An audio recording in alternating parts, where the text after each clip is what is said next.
Oke, halo rekan-rekan sekalian. Kita di kesempatan kali ini akan membahas tentang uji reliabilitas, tapi menggunakan aplikasi SPSS ya. Nah, jadi mungkin di video sebelumnya kita sudah belajar tentang eh, konsep dasar ya, dan juga teori tentang uji reliabilitas. Nah, uji reliabilitas kita bisa hitung secara manual ya, tapi juga bisa kita hitung dengan menggunakan software atau aplikasi. Nah, salah satu aplikasi yang sangat user friendly dan paling sering digunakan untuk melakukan uji reliabilitas itu adalah software SPSS ya, Statistical Product for Service Solution. Nah, di kesempatan kali ini kita akan coba untuk membuat uji reliabilitas menggunakan SPSS. Oke, baik sebentar. Ini sedang saya share screen ya. Semoga sudah kelihatan. Ya, jadi untuk uji reliabilitas menggunakan SPSS, itu ini langkah-langkahnya rekan-rekan. Jadi tentunya kita coba buka dulu file yang akan diuji. Nah, kemudian nanti step-stepnya kita menggunakan step-step ini nanti. Kita ke menu Analyze, kemudian kita pilih Scale, kemudian pilih Reliability Analysis. Jadi Analyze, Scale, kemudian Reliability Analysis. Kemudian nanti pertanyaan-pertanyaan yang kita sudah masukkan ke dalam input data SPSS itu kemudian kita masukkan nanti. Kemudian pilih pada box model alpha, kemudian klik statistik dan pilih scale if item deleted. Nah, mungkin kita akan coba praktekkan ya rekan-rekan. Saya akan membuka SPSS secara langsung rekan-rekan. Ya, ini adalah SPSS-nya rekan-rekan yang sudah saya siapkan datanya. Kebetulan data yang saya siapkan di sini ada 8 pertanyaan ya. 8 pertanyaan dalam kuesioner.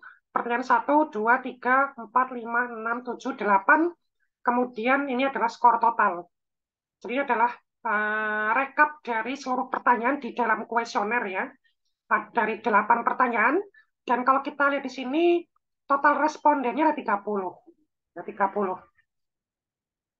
Jadi adalah isi dari tiap pertanyaan ya. Jadi misalkan ada yang menjawab 4, ada yang menjawab 5 gitu ya. Jadi yang menjawab A itu eh, berapa, yang menjawab B berapa, menjawab C berapa, menjawab D, menjawab E, dan sebagainya. Jadi sudah kita skalakan ya menggunakan skala Likert. Jadi ada skor total dari masing-masing responden. Jadi untuk misalkan responden satu ya, pertanyaan 1 sampai 8 diskor totalkan 31 dan seterusnya. Nah, seperti tadi ya rekan-rekan ya, untuk langkahnya adalah kita ke menu Analyze, kemudian Scale, dan pilih Reliability Analysis. Ke sini ya rekan-rekan ya, Analyze, kemudian kita ke Scale, kemudian kita ke Reliability Analysis. Nah, kita tunggu sampai keluar kotak dialog reliability analysis seperti ini ya. Sudah kelihatan ya kotak dialognya. Maka nanti langkah berikutnya, kalau kita kembali ke slide, masukkan pertanyaan yang akan diuji. Jadi ini tergantung ya pertanyaannya itu berapa. Ini karena kita di SPS tadi kita punya 8 pertanyaan, maka ya kalau kita mau menguji reliabilitas ke 8 pertanyaan itu, ya udah kita masukkan ke 8-8-nya gitu. Jadi pertanyaan 1 sampai 8 kita kita masukkan. Ya, caranya kita klik sini, pencet tombol shift, kemudian sampai ke peran 8 ya. Klik tanda panah di sini ya. Masukkan ya. Masukkan. Kemudian di sini ada untuk model ya, kita memilih alpha ya. Kita pilih alpha untuk modelnya. Seperti di langkah ini ya rekan-rekan. Seperti di langkah ini. Kemudian klik statistik dan pilih scale if item deleted. Jadi kita nanti pilih ada tombol statistik di sini, kita klik, maka akan keluar sub kotak dialog lagi. Kita pilih scale if item deleted di sebelah sini ya, di bagian descriptive for. Kita berikan tanda centang pada scale if item deleted. Kalau ini kita abaikan dulu, kita klik continue saja. Kalau sudah kita oke kan. Nah, maka nanti di outputnya SPSS ya, di outputnya SPSS akan keluar hasil ya, hasil pengujian reliability analysis ya, reliability analysis. Nah, untuk kita nanti melihat ya, melihat dan membaca ya, membaca bagaimanakah tingkat reliabilitasnya. Ini kalau kita lihat ya, contoh di sini itu ada beberapa tabel. Biasanya yang keluar tuh seperti ini ya, ada cache processing summary, kemudian reliability statistics. Kemudian kalau kita lihat di dalam output yang tadi itu ada tabel lagi yaitu adalah item total statistics ya. Ini tadi ya, seperti yang di dalam slide tadi ini ada berapa jumlah yang valid yang terproses ya, ada 30 kan. N-nya 30, berarti ada 30 responden yang menjawab pertanyaan 8 tadi. Atau 100% data itu terinput dan juga terproses. Ini tidak masuk ke dalam pembahasan kita untuk reliabilitas ya. Untuk reliabilitas kita menggunakan ini nanti. Reliability statistics ya. Dan juga kita bisa menggunakan yang ini. Menggunakan tabel yang ini. Nah, untuk membaca reliabilitas ya rekan-rekan, untuk membaca reliabilitas kita bisa menggunakan uh, data nilai Cronbach's alpha. Nah, jadi ini untuk yang menjadi perhatian ya. Jadi kalau kita bicara apakah kuesioner itu reliable atau tidak, itu biasanya kita menggunakan beberapa referensi. Misalkan ada yang menggunakan referensi seperti ini. Jadi instrumen pertanyaan di dalam kuesioner dianggap reliable jika nilai koefisiennya lebih besar dari 0,6.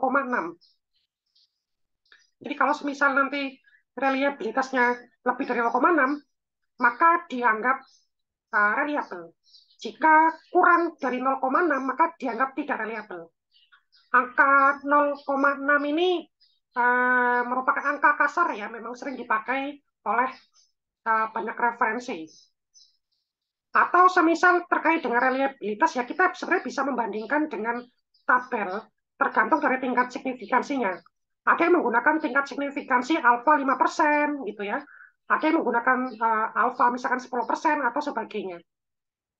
Misalkan kalau kita menggunakan signifikansi alfa 5%, kalau semisal di dalam tabel statistik ya, kalau misalkan signifikansinya itu 5% dengan jumlah data 10, maka nanti batasnya reliabilitas itu adalah 0,632. Jadi angka ini sebenarnya bervariasi tergantung dari tingkat signifikansi sama jumlah data. Tapi angkanya sekitar-sekitar itu, antara 0,6 atau 0,7 untuk reliabilitas. Jadi meskipun nanti bisa kita cari dengan menggunakan tabel statistik, tergantung dari tingkat signifikansi yang dipakai atau jumlah datanya, tapi kira-kira untuk batas reliabilitas itu masih di sekitar angka 0,6 atau 0,7. Nah, nanti kita bisa menggunakan nilai Cronbach's ya, Cronbach's alpha. Nilai Cronbach's alpha. Jadi kalau misal nilai Cronbach's alpha itu lebih kecil dari 0,6, maka dianggap tidak signifikan. Berarti reliabilitasnya kuesioner itu buruk atau tidak reliable. Tapi kalau lebih dari 0,6, maka reliabilitasnya itu baik atau reliable. Nah, coba kita lihat rekan-rekan, kalau kita kembali ke output ya, output ini ya, kita lihat nilai Cronbach's alpha. Nilai Cronbach's alpha ini kalau kita lihat ada 0,910 ya. Ini titik ya, ini dianggap koma. 0,910. Berarti kalau kita menggunakan angka 0,6 tadi, jelas 0,9 ini lebih besar dari 0,6. Maka pertanyaan di dalam kuesioner yang tadi kita inputkan ini, itu adalah reliable. Karena nilai Cronbach's alpha-nya itu lebih besar dari 0,6, yaitu sebesar 0,910. Jadi reliable secara keseluruhan. Atau kita bisa nanti melihat nilai reliabilitas per pertanyaan atau per item pertanyaan di dalam kuesioner. Jadi ini kan tadi angka secara keseluruhan ya, satu kuesioner. Nah, kita bisa nanti melihat reliabilitas setiap pertanyaan. Pertanyaan satu itu reliable enggak, pertanyaan ke-8 reliable enggak gitu ya. Kita lihat di tabel ini. tabel item total statistics gitu. Nah, kita lihatnya di kolom corrected item total correlation. Jadi, kolom ini akan muncul kalau tadi kita memberi tanda centang pada scale if item deleted. Nah, kita lihat angka di sini. Ini ada angka corrected item total correlation. Ada 0,860 untuk pertanyaan 1, 0,832 untuk pertanyaan 2, ada 0,671 untuk pertanyaan ke-7, dan sebagainya. Nah, ini kalau kita lihat angkanya itu lebih besar dari 0,6. Ya, lebih besar dari 0,6 semua ya, kecuali ini ya, kecuali pertanyaan ke-6. Jadi kalau kita lihat per item pertanyaan, itu pertanyaan 1, 2, 3, 4, kemudian pertanyaan 7, 8 itu dia reliable.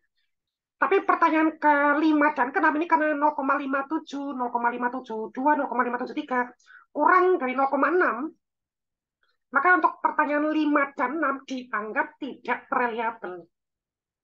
Nah, untuk tingkat reliabilitasnya, kalau angkanya makin jauh dari 0,6, makin di bawah 0,6 ya, misalkan 0,1, 0,2, itu berarti semakin tidak reliable.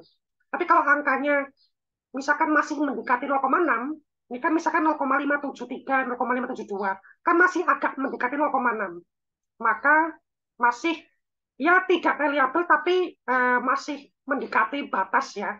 Artinya tidak terlalu buruk ketidakreliabilitasnya gitu. Jadi ini adalah reliabilitas per pertanyaan. Nah, itu ya rekan-rekan untuk menguji reliabilitas semoga bisa sebagai referensi rekan-rekan ketika nanti menguji reliabilitas dari kuesioner. Ya, sampai ketemu lagi di video berikutnya ya. Terima kasih, selamat siang.